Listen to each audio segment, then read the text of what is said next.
I'm Brianna Smith, your neighborhood reporter in Snook.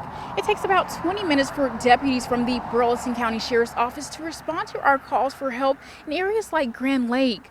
But now the city is considering a plan to cut down response times by creating a force of its own. The city of Snook is considering creating its own police department.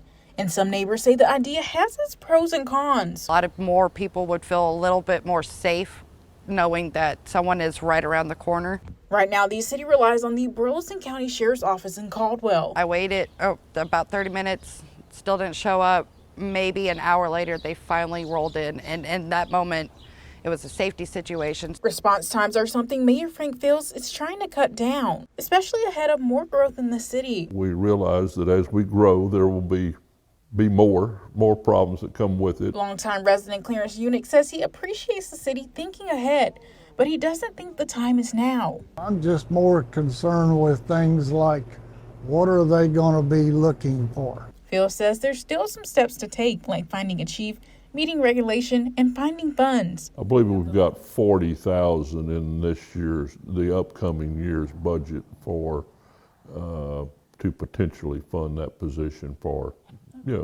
approximately half a year. We'll probably start the search process around the first of the year. But Unick believes there should be a vote. I know people can't vote on every issue that comes before the council, but this is something entirely new, and I think they ought to have input. The mayor tells me he expects the process of adding a fully staffed police department to take about 3 to 4 years. I'm Brianna Smith, your neighborhood reporter in Snook.